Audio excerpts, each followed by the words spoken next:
Meet Joy Earledge. She's a nurse and she lives in the trendy upmarket inner city suburb of Balmoral, Auckland. In this funky townhouse she's had built at the back of her original home, which she's recently sold. Joy, she's the one making the tea, and her friend Jane there, who's the blonde, are good mates. Oh, okay. And that's the best way of cheating is with a microwave. Oh, okay. I always learn something from you, Joy. You could best describe Joy as a happy-go-lucky sort of gal who gets on pretty well with pretty much anybody. Anybody except her blimmin' neighbour. I noticed a few things happening. I had my ear to the ground and heard a few grumblings from the neighbours that they didn't get on with him very well. But I didn't take it too seriously until other issues started to develop. Issues like these. Joy went on an extended overseas holiday while the builders were meant to be building her new townhouse. She came back expecting to move straight in, more or less, but virtually nothing had been done. Where's my house? I was absolutely distraught, and I rang up the builder and I said, "What's going on?" And he said, "Well, I haven't got the permit. We don't know what's going on. There's a hold-up." All of a sudden, they found out the file was lost.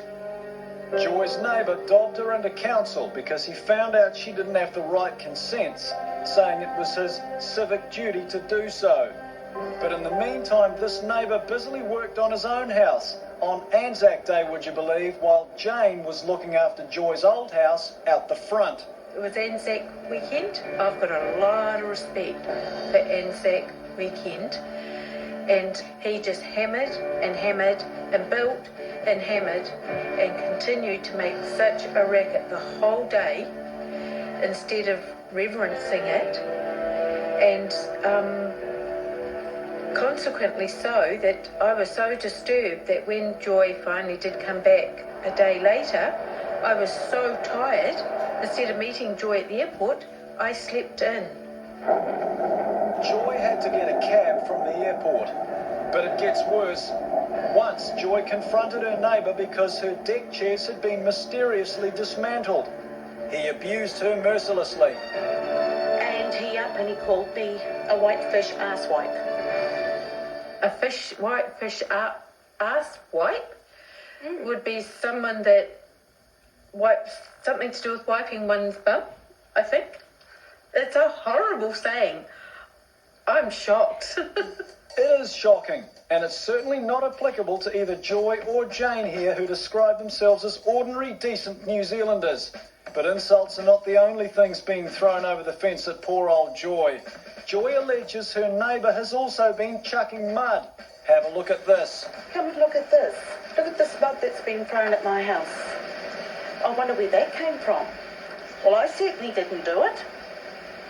It's got to come from that direction. You can see it's come from that direction over there. And I'm actually appalled that a neighbour would go to that extent. I'm absolutely horrified. Mum, if the kids aren't in bed yet, now would be a good time. Come on upstairs and have a look. Upstairs in Joy's bedroom, she showed us something quite inappropriate. One morning, while I was blow-waving my hair, I had this very, very strong perception that somebody was watching me. And I just looked down there and I saw my neighbour looking from down there in that shed. And I felt absolutely invaded. My privacy was absolutely invaded.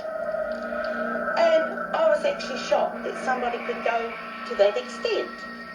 So I went down to my computer table, picked up a sheet of paper and I wrote that out. And I slanted that here so he could watch it every time he pooped.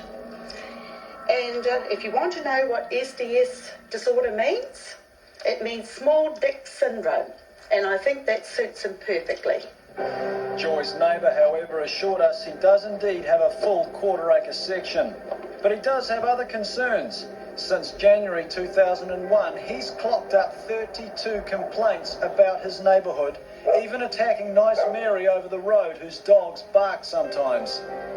I'm rather annoyed that he couldn't take the trouble to either come over and say, your dogs have been causing a problem, you know, what's going on, because they don't bark for nothing. Yeah, I find it very unneighbourly, very unneighbourly. The neighbour declined to be interviewed on camera, so we'll call him Mr. X. Mr. X denied throwing mud and perving at Joy from the shed in his back garden. He said she was an interfering old crone with too much time on her hands. To be analytic, I think he's got a major problem, and he might need to take it up with some health expert. I wouldn't give him the day of light. My advice is to be your normal, beautiful, helpful, caring self, Joy, and to keep on living the good life you are. Somewhere along the line, I think Mr. X has to grow up. Somewhere along in his life, he will need a friend, and maybe he may need a nurse at some time, because we never know. Nobody knows what the future holds.